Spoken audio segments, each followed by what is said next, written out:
Good morning, children. Today we'll start with the process of oogenesis. Oogenesis is the process of formation of ovum. Genesis means formation and oo means ovum. So today we are going to start with this process, how ovum is formed inside the ovaries of a female.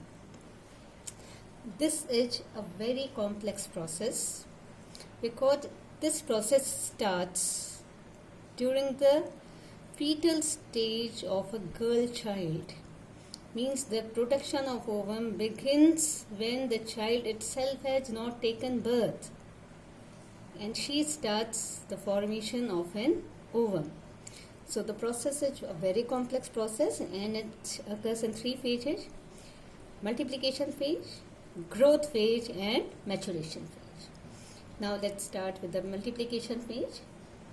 In the fetal development, certain cells in the germinal epithelium of the ovary of the fetus are larger than others. Germinal epithelium is the epithelium surrounding the ovary. These cells divide by mitosis, producing a number of oogonia or egg mother cells.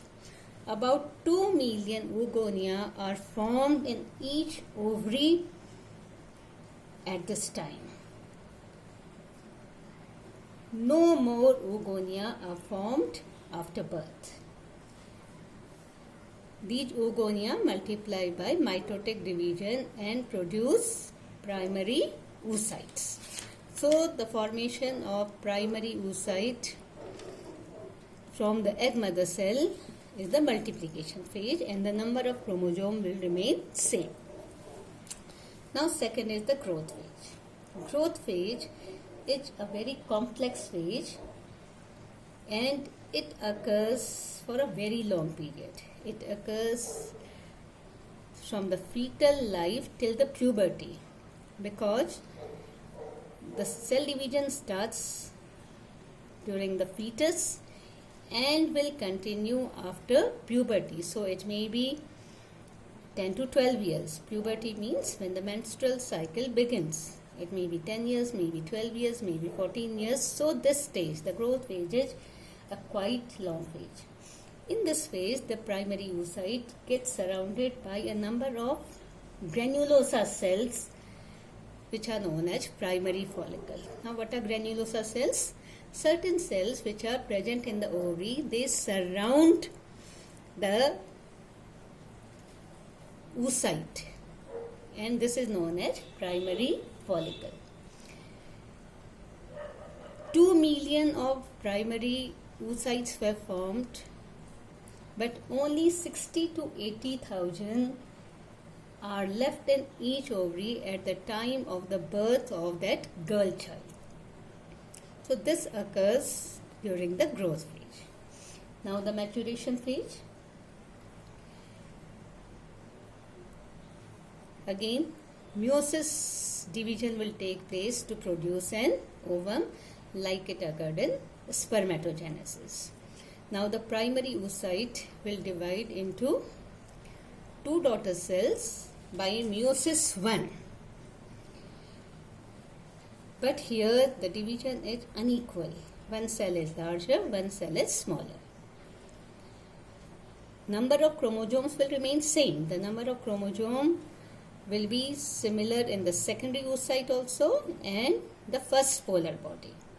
The number of chromosomes will be 23, but cytoplasm will be more in the secondary oocyte and very less in the first polar body. Mostly this polar body degenerates. Now the secondary oocyte undergoes the second meiosis, and it again divided into two daughter cells, the ovum and the second polar body. Again, the ovum will have more cytoplasm and the polar body will have less cytoplasm, and the number of chromosomes in the ovum will be 23.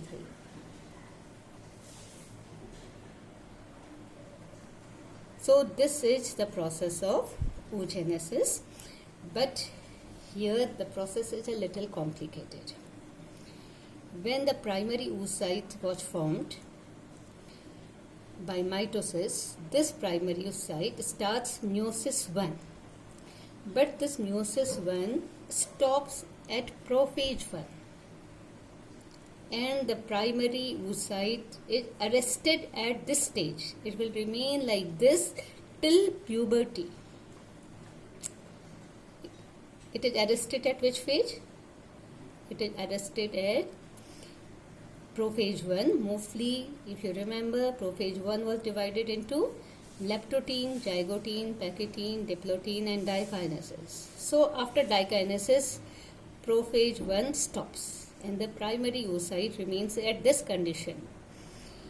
And it will continue meiosis, metaphase, anaphase, telophase only after puberty. So the next division will occur only after puberty. So after puberty, this first meiotic division will complete and secondary oocyte and first polar body will be formed. Now again there is a complication. When the ovary releases the ovum, it's not the ovum, it is the secondary oocyte, because secondary oocyte also is arrested at metaphase stage. It will complete its complete division of mitosis 2 only after the entry of the sperm. Means when ovulation occurs, it is not the ovum, it is the secondary oocyte. Then secondary oocyte enters the fallopian tube, where the secondary oocyte will fuse with sperm, and only after the entry of the sperm, complete meiosis 2 will take place and the ovum and second polar body will be formed. So during the ovulation, it is not the ovum, it is the secondary oocyte which is released. So the process is very complicated. Oogenesis starts at fetal stage and a number of oogonia are produced, and oogonia change into primary oocyte, and primary oocyte starts at first meiotic division but is arrested at prophase 1. Now it will continue its next cell divisions only after puberty, and after puberty the first meiotic division will complete and secondary oocyte and first polar body will be formed. Then when ovulation occurs, it is the secondary oocyte which will be released, and secondary oocyte will complete its second mitosis division. This secondary oocyte, the cell division is arrested at metaphase stage, and anaphase and telophase will occur only when the sperm fuses with the secondary oocyte. Then only the ovum and the secondary polar body is released. So this is the process of oogenesis which occurs in the ovary of human females.